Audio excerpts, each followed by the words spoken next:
hiyo heshima. So in sociology we have this ethnocentrism where tuheshimiane.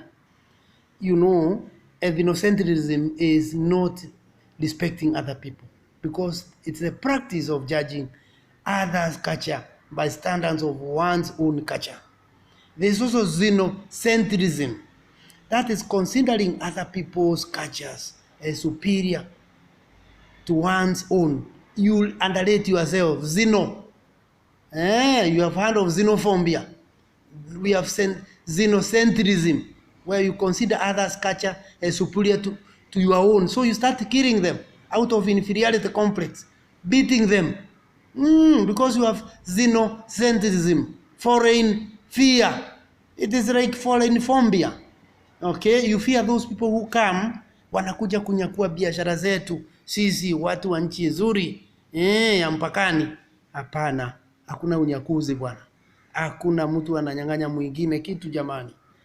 Tuko mandugu na hii dunia tutaiacha hapa. Hakuna ataenda nayo. Nobody will go with it anywhere. Magufuli went and we are continuing. Jomo went, we are continuing. So that xenocentrism, thinking other people's cultures are superior, so destroy them, stop them from coming to bring their superiority and whitewash you and outshine you, okay, overshadow you. Those fears are misplaced. So ethnocentrism, and xenocentrism in sociology are bad. Now, without saying too much, because I know we are mixed up, you could have people who are starting this area.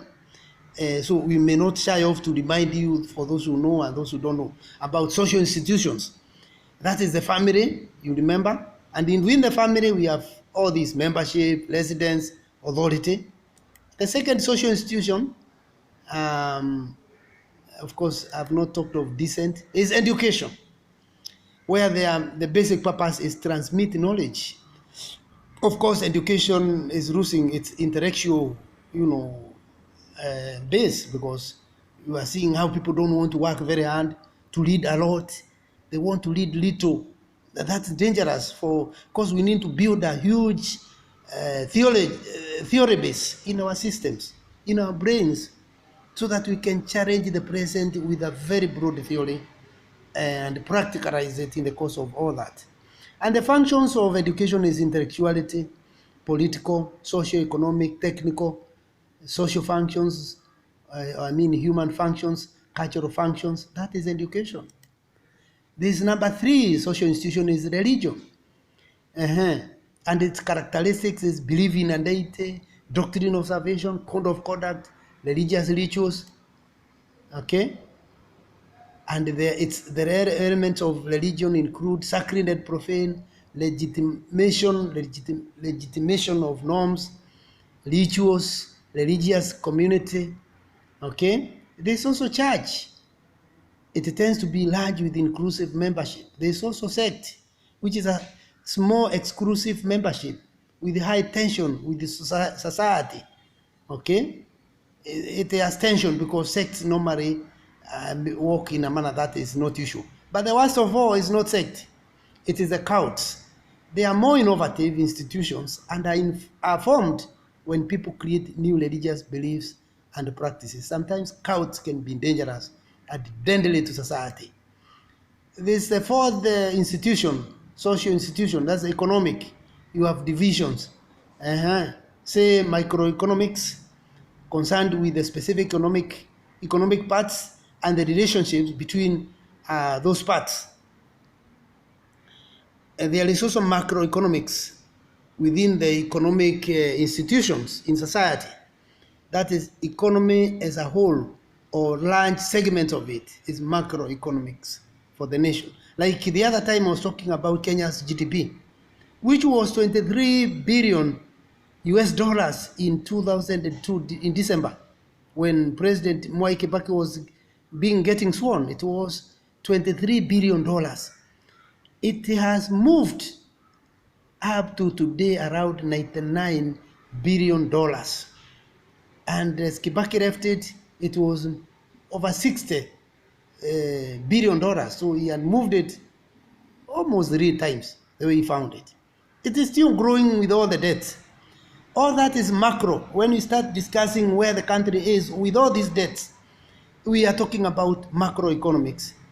And but when we talk of micro, which is more micro, the way it sounds, it's about specific parts of economic issues.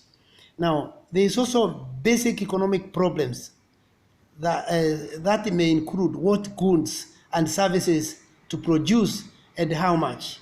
Number 2, how to produce goods and services. 3, for whom are the goods and services. Okay. The last social institution we may consider is considered in both sociology and social anthropology is government. Serikali nisaidie. The institution that resolves conflicts that are public in nature and involve more than a few people. Serikali is not something, or government is not something ya watu wawili. Si kitu mtu anaamuka, you release your broadside declaration and you go home. They are advisors, they are legal experts to guide the government, they are security experts to guide the government. That's why it involves more than a few people. It involves more than a few people. It also resolves conflicts that are public in nature. And there are, of course, branches of government that can even explain better than what I was pretending to explain. That is, there is executive branch which proposes and enforces rules and laws. There is also a legislative branch, that is parliament, which makes rules and laws. There is also judicial branch, which adjudicates. It adjudicates rules and laws. There's also politics, the pattern of human interaction that serves to resolve conflicts between peoples, institutions, and nations. They are within the governance. There's also administration. It refers to the aggregate of persons in whose hands the reins of government are for the time being.